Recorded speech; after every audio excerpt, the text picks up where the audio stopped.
Yo, what is going on, guys? Welcome back to another UFC breakdown. Today we won't be doing the full card. I apologize, due to busy commitments with work and family time, whatnot. But I'll still be doing full cards in the future. It's just some weeks can be just the main card, some weeks will be full card. So I do apologize, but we still will be pumping out breakdowns. So with this main card, I'll put much info as I can out, and yeah, I hope you guys enjoyed the video.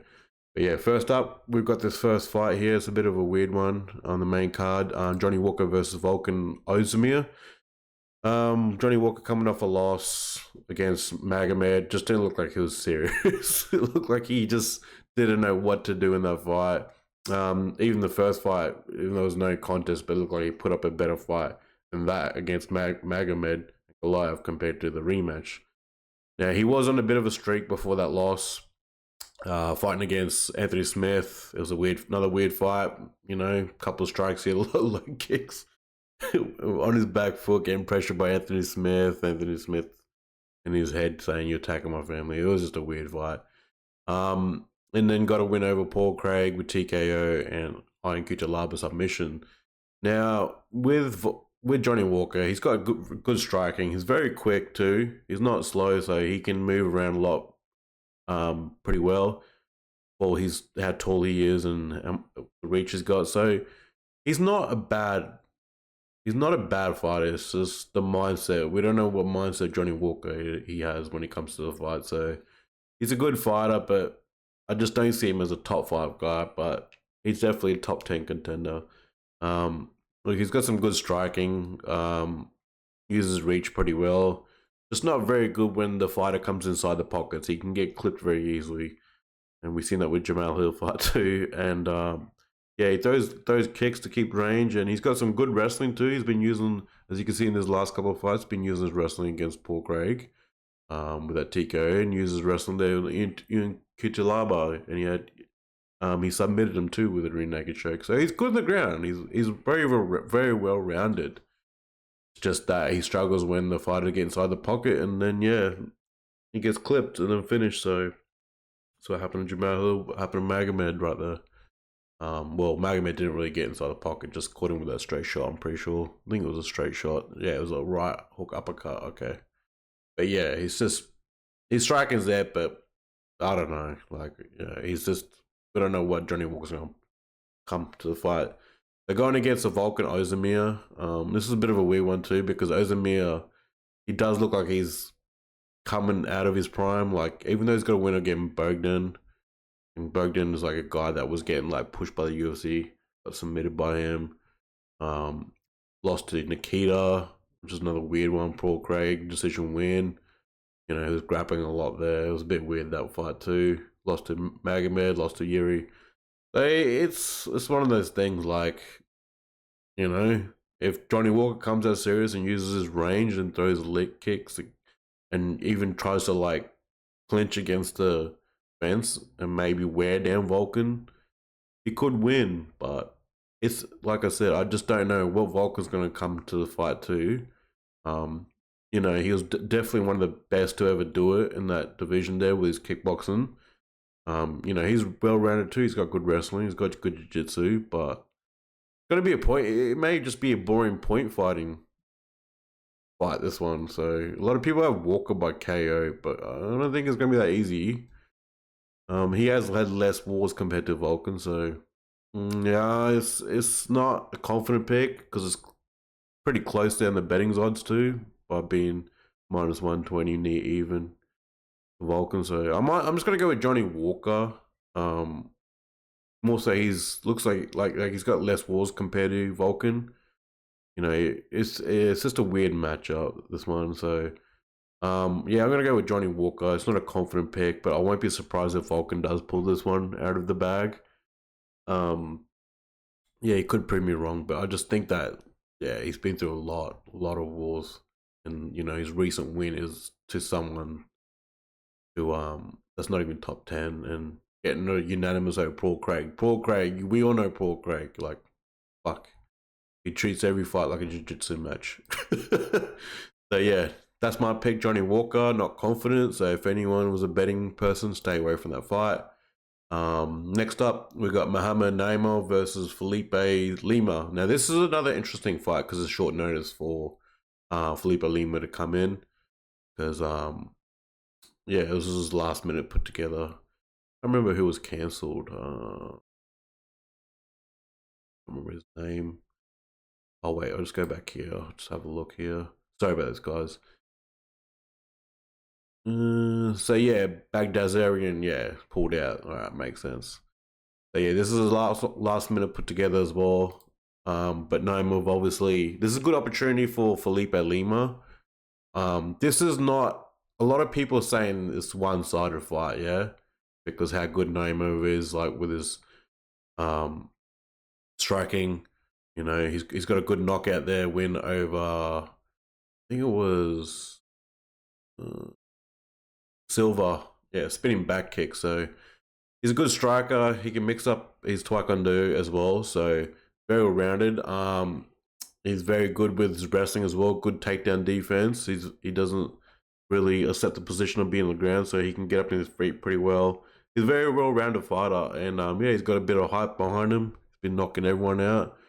Got a win over Nathaniel Wood there. It was a bit of a weird one.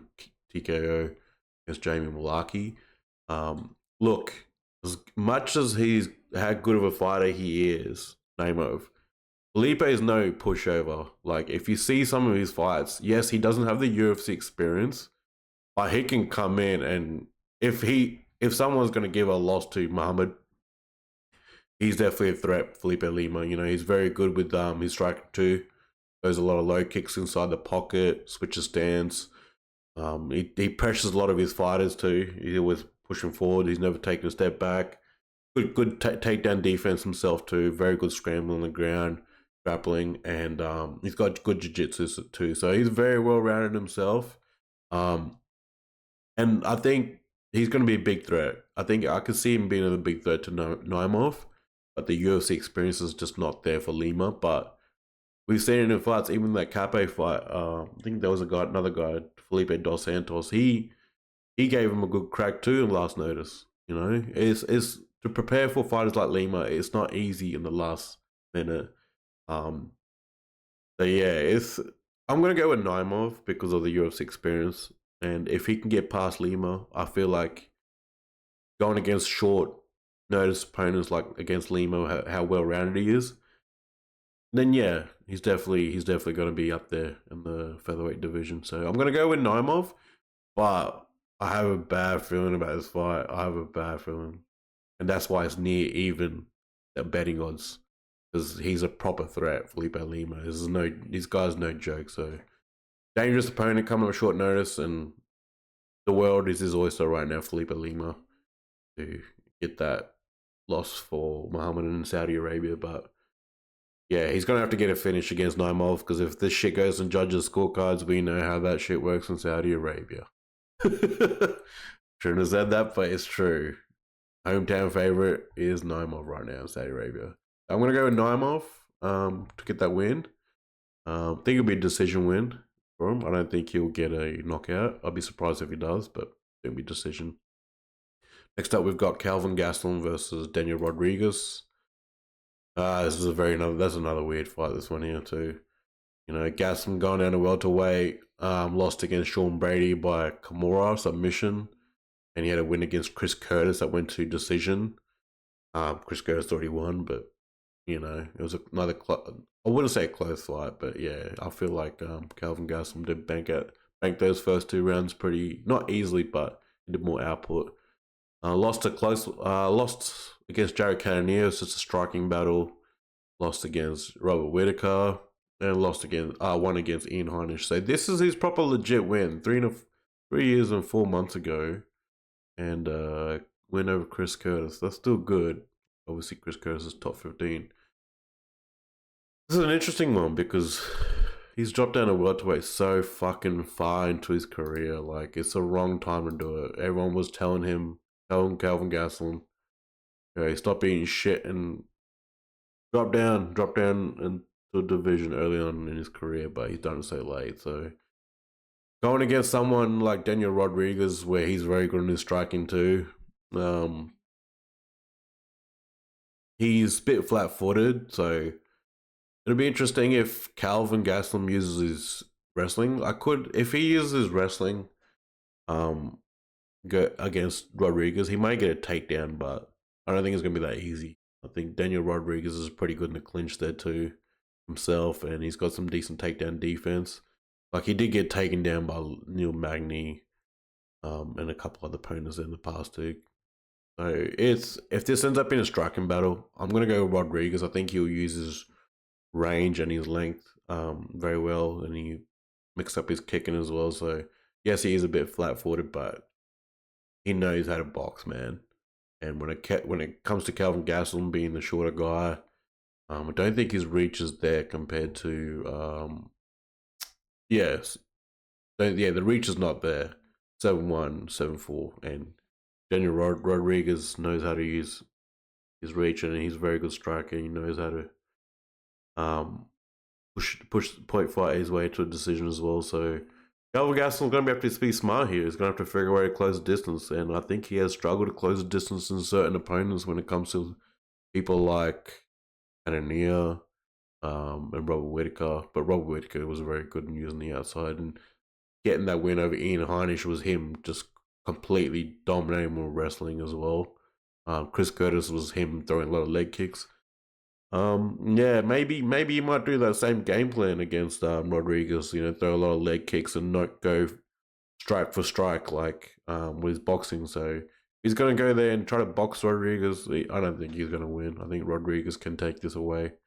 But yeah, he's gonna have to be smart here, Kelvin Gastelum, and throw leg kicks. Try to close the range. You even, you know, try to grapple against Rodriguez, but even that's still a danger zone for Gastelum because, like I said, Rodriguez is pretty damn good in the clinch there too, throwing elbows and knees.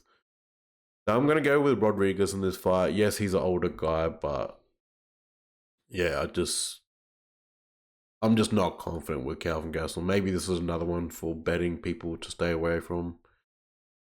I can see another shit decision coming to this one too.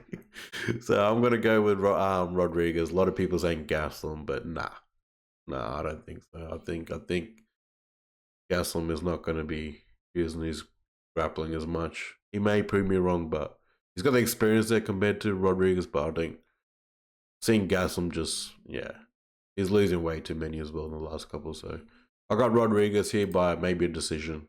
It won't be a KO. Definitely a decision because Kelvin Gastelum's got a good chin as well.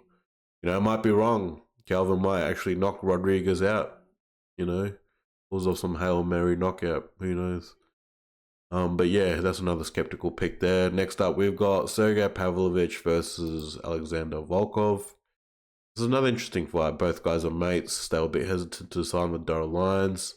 Sergei was on a roll there, knocking everyone left, right, center out. Lewis, tied to a Varsak, Curtis Blades. And then he got knocked out by Tom Aspinall. Aspinall is a very guy very well rounded. He was quick on the feet, good footwork, and he was in and out of the pocket. Didn't stay in the pocket with Sergei Pavlovich, but still got touched up even though he got that win over Sergei Pavlovich. Very dangerous guy. Pavlovich, obviously we know, loves fighting in that pocket and getting his knockouts there. So he's a guy that will be obviously pushing the pressure too in this fight. I don't think he'll stay on the outside. Yeah, this is another skeptical fight too. You know, there's obviously rumors going around in the sparring sessions where Pavlovich was owning Volkov, but that's sparring at the end of the day. That's not a real fight, yeah.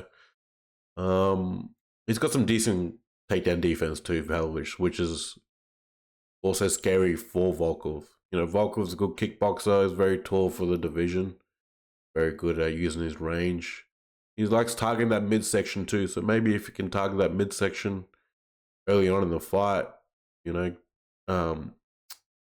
yeah. So and just chop that body down with Sergei if you can find the range. But yeah, I'm a bit skeptical of this fight. Like it's just if Sergei finds a way in that pocket, it's bye-bye for Volkov, I feel like. Because Volkov's very good at, like, he's been pretty decent mixing up his grappling too, his wrestling, but I don't think he's going to succeed very well against Pavlovich. I think this is a 3-round fight too, I'm pretty sure. Yeah, so, you know, if anyone's Yeah, if anyone's gonna, yeah, I don't know. Yeah, I might have to go with Pavlovich for this. I'll have just a weird feeling with Volkov in this fight. You know, he did beat Tuivasa submission. But Tuivasa got dog shit takedown defense. Um, Look, I think I'm gonna go with Sergei here. I think he finds a way in the pocket, and I think Volkov will struggle to grapple with Pavlovich and wrestle with him.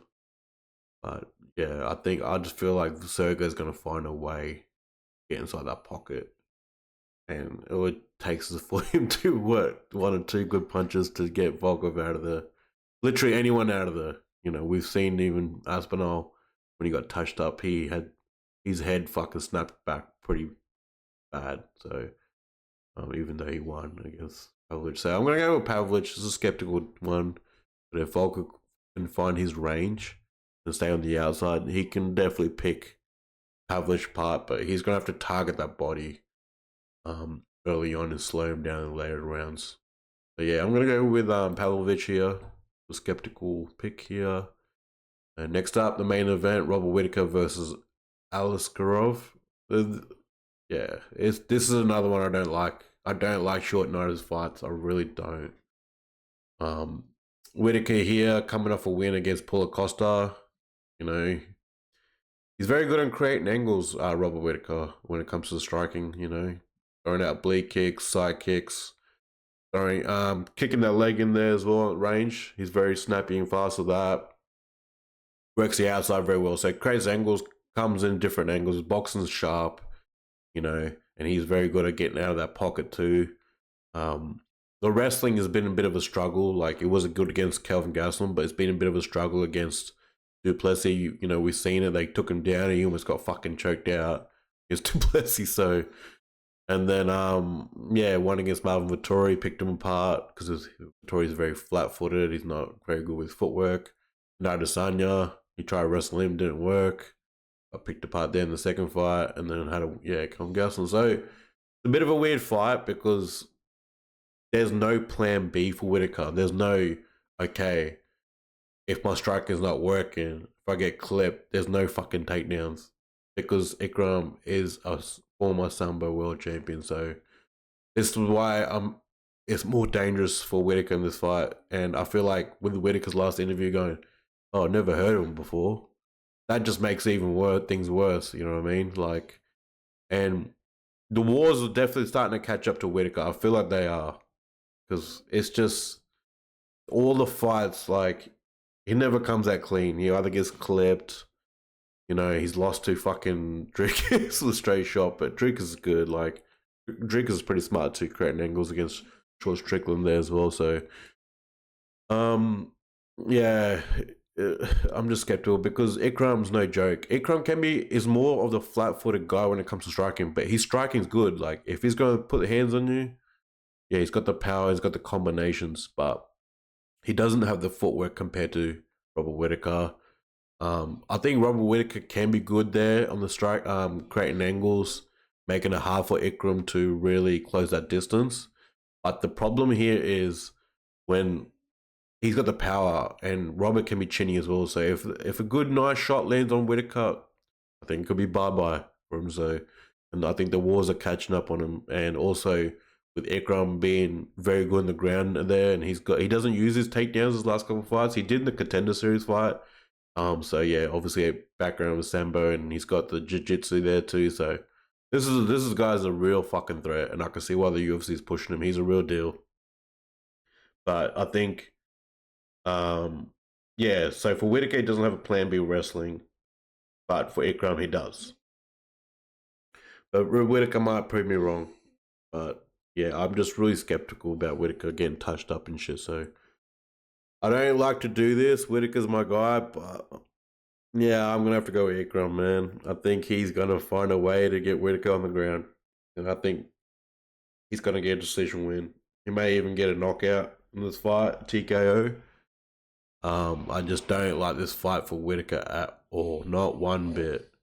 Maybe a couple of years ago when he wasn't in so many wars, but Yeah, I think yes, he's been in fights with Yoel Romero with Olympic wrestlers, but I think the war's gonna start catching up sooner or later, Whittaker, and I think they're catching up now. So yeah, I'm gonna go Ikram. I do want Whittaker to win, but I think Ikram's gonna get it done. He's a younger guy, and his ground game, yeah, he's a younger guy. Less wars too, so please prove me wrong, Whittaker. But yeah, I'm gonna go with Ikram here by decision. And if Ikram does not get this fight on the ground, I do feel like Whittaker can pull this off. But again, it's a 5-round fight.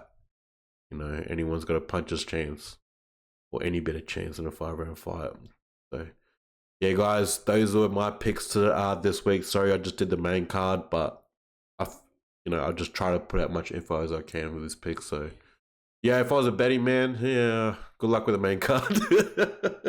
But anyways, guys, those are my picks.